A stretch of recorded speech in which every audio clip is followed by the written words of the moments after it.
Good morning everybody, very welcome to our service this morning as we come together to celebrate harvest, to stop and reflect and think and give thanks for the beauty of the world around us.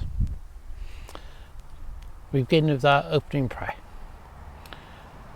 Creator God, breathing your own life into our being, you give us the gift of life. You place us on this earth with its flowers and fruits, minerals and waters, living creatures of grace and beauty. At harvest time, the earth reaches the peak of its fruitfulness, and it depends on us to praise you by harvesting its goods in a way which ensures there will be a harvest for the future. We see signs of summer's passing in golden leaves, shortening days, misty mornings, autumn glow. We sense its passing in rain that dampens, winds that chill, harvest bounty placed on show. Creator God, who brings forth both green shoot and hoar frost, sunrise and sunset, we bring our thanks for seeds that have grown, harvests gathered, storehouses filled, mouths fed. And as your good earth rests through winter's cold embrace, we look forward to its reawakening with spring's first touch. Amen.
Some verses of Psalm 65.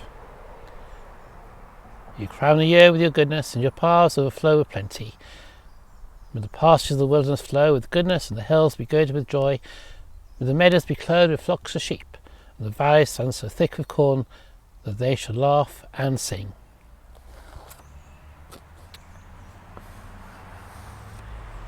and our prayer of confession.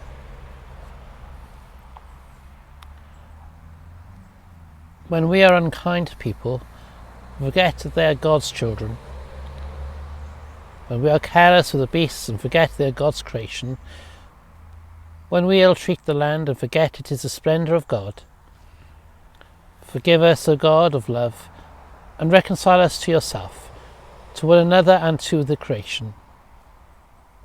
Teach us that the earth and all its fullness is yours, the world and those who dwell in it.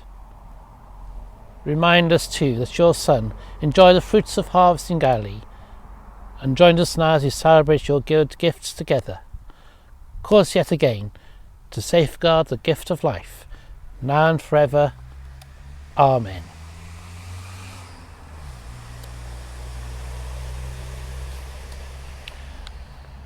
God our Father, who by our Lord Jesus Christ has reconciled the world to himself, and forgives the sins of all who are truly penitent, pardon and deliver you from all our sins, and grant us the grace and power of the Holy Spirit.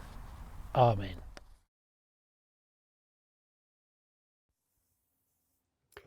The New Testament reading is from Luke chapter 13, verses 10 through to 17.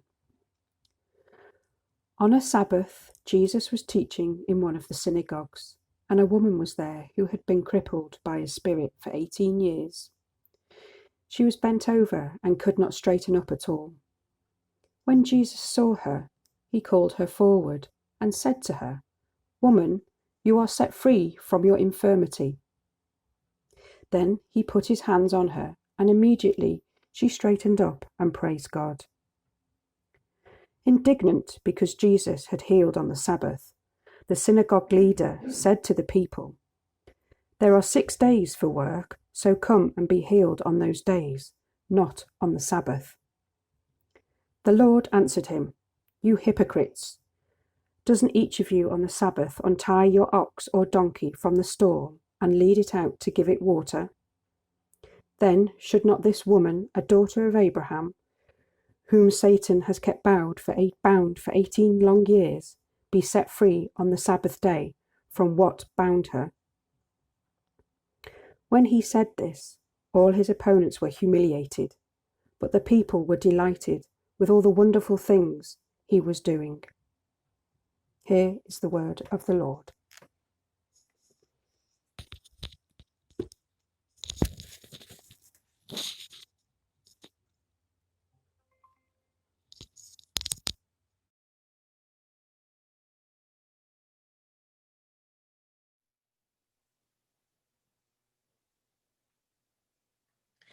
Good morning. It's good to be back with you on this Harvest Sunday. The theme of a harvest sermon can be very difficult to choose because the usual things have already been said, and you may think that a story about healing isn't quite harvest in its traditional form. But I wanted to look at the seeds that Jesus planted early in his ministry. The reading from Luke may at first sight seem as though it's got nothing to do with planting and growing. It is about healing the sick. In particular, it is set in the context of the woman that was cured from a disability in a Jewish synagogue, where men and women were separated, the men at the front and the women at the back. Talk and discussion there would have been between the rabbi and the men. But Jesus saw the woman coming in. Luke doesn't tell us about the woman. We have no name. We don't know how old she is, but she had been disabled for 18 years. Jesus stopped what he was doing and called her over to him. The woman was called by Jesus. Imagine the shock that the men must have had. Jesus was planting a seed, because under the law of that time, she would have been classed as unclean. She had to walk through an area set aside for men. Jesus didn't ask her any questions about herself or her condition. He simply said, "Woman, you are freed from your infirmity," and touched her. And what happens next brings us to another point. It is the Sabbath. There are 6 days on which work should be done. Come on those days to be healed, and not on the Sabbath. Jesus had, in the view of the Jews in that synagogue, broken the law and broken their tradition. He had planted a seed. And we sometimes hear similar remarks in our churches today. The tradition sometimes seems more important than faith. Jesus calls them hypocrites.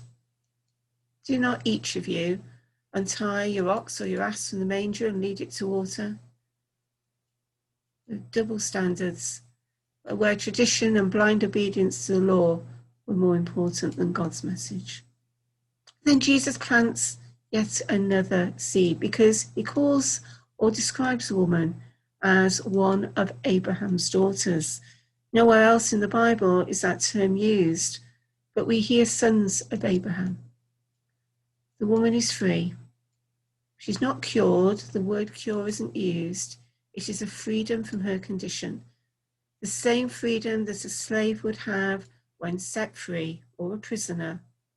And sometimes people can be disabled in many ways we cannot see and need to be freed from fear, racism, sexism, ageism, abuse. Disabled by making them subservient to others. Here we have Jesus freeing the woman from her disability and freeing the others from restraints of tradition. Jesus changed the old order. He planted the seed for us to realize that we are all God's children. And it's sad that after all these years, we still haven't fully taken that on board.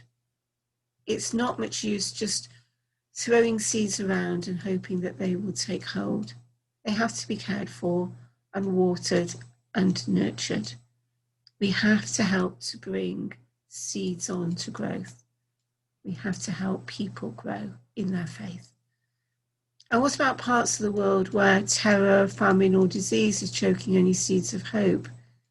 Seeds are being planted by leaders of all faiths all over the world. And we must help to nurture those seeds and not let the very small minority choke them as they start to grow. We pray that by God's grace, by the will of his people, seeds will grow and eventually the message of Jesus will be heard and understood. It is a difficult message to get across, but let us be freed from our narrow way of looking at life and pulled together. Our churches have already moved forward and have helped seeds to grow, strangely, particularly in the last year, when vocations to ministry are still growing. Like Jesus in that synagogue, the church has freed us all to answer the call of God to serve him. As Paul writes at the end of his second letter to the Corinthians, agree with one another, live in peace, and the God of love and peace will be with you. And the grace of our Lord Jesus Christ, and the love of God, and the fellowship of the Holy Spirit be with you all this harvest and beyond. Amen.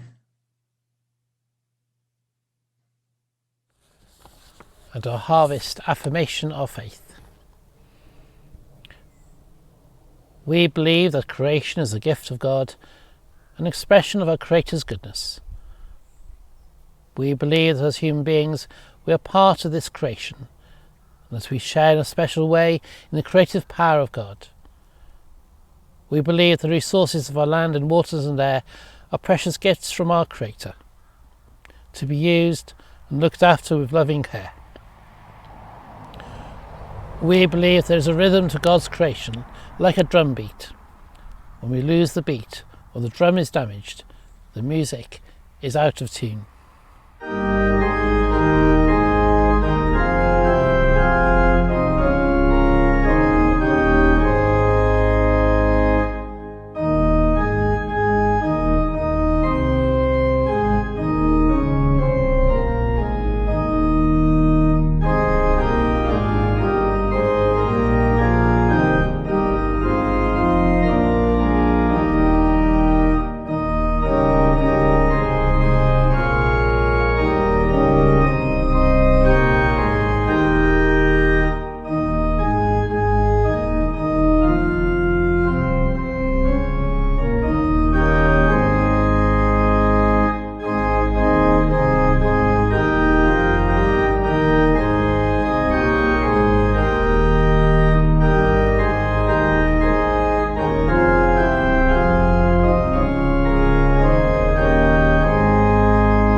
And we continue with our prayers.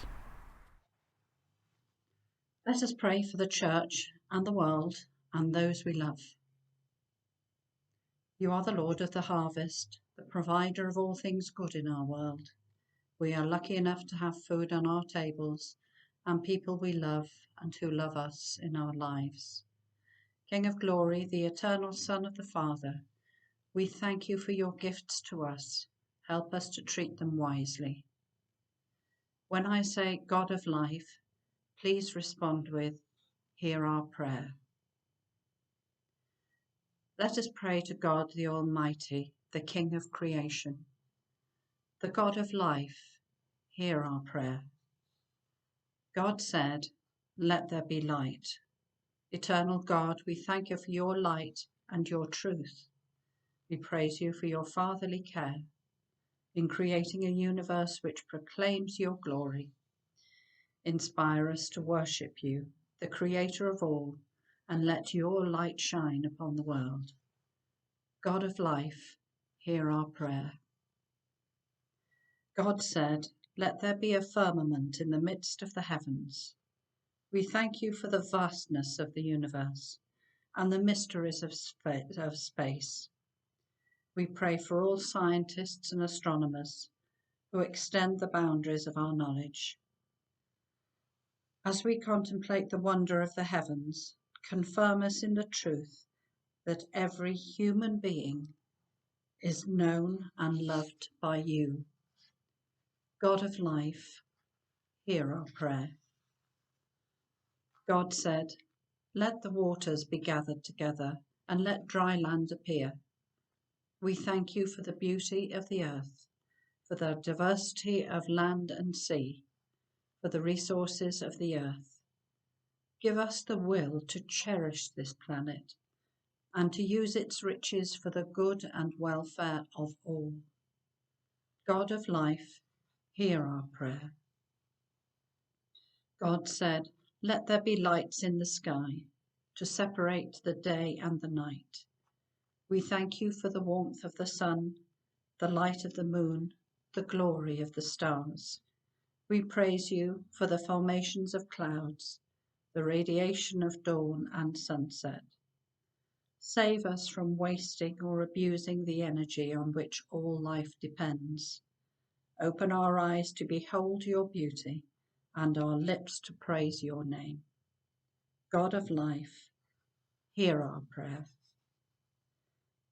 God said, let the waters bring forth living creatures, and let birds fly across the sky. We thank you for the teeming life of the seas and the flight of the birds. Help us to protect the environment so that all life may flourish. God of life, hear our prayer. God said, let the earth bring forth living creatures of every kind. We rejoice in the variety of animal life. Grant us grace to treat all animals with respect and care, to protect endangered species, to preserve the variety of habitats, and to honour the delicate balance of nature. God of life, hear our prayer. God said, let us create human beings in our own image. We pray for the human family. We exult in its diversity and giftedness. We repent of its sins, divisions, and violence. By the power of your Spirit, restore your image within us, through Christ who came to remake us by his death and resurrection. God of life, hear our prayer. In these challenging days, it's sometimes difficult to see your glory, the wonders that you have done. We lay our worries at your feet in these days of COVID. Stand in the midst of us. We ask for your guidance and wisdom for those who lead us, for strength and resilience for the medical profession and carers who minister to the sick, for comfort to the clergy, and your love and compassion to the worried. In these days of turmoil, help us to know what to do and what to say, and keep our loved ones safe. God of life, hear our prayer. Heavenly Father, you have filled the world with beauty. Open our eyes to behold your gracious hand in all your works, that rejoicing in your whole creation, we may learn to serve you with gladness. For the sake of him through whom all things were made, your Son, Jesus Christ, our Lord. Amen. And so let us pray the Lord's Prayer together. Our Father, who art in heaven, hallowed be thy name. Thy kingdom come, thy will be done on earth as it is in heaven. Give us this day our daily bread, and forgive us our trespasses, as we forgive those who trespass against us. And lead us not into temptation, but deliver us from evil. For thine is the kingdom, the power and the glory, for ever and ever. Amen.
thank you for joining us this morning, for joining us for this special service. A reminder that we're still collecting for the food bank, and please do drop things off at the church or at the vicarage if you have anything you want to leave for us. So we end with our final blessing. The Lord be with you, and also with you. As we offer our grateful thanks to God for the fruits of the earth, may we always walk gently upon this earth in right relationship, nurtured by your love, taking only what we need, giving back to the earth in gratitude. And the blessing of God Almighty, the Father, the Son, and the Holy Spirit be with you and remain with you always. Amen. Go in peace to love and serve the Lord. In the name of Christ. Amen.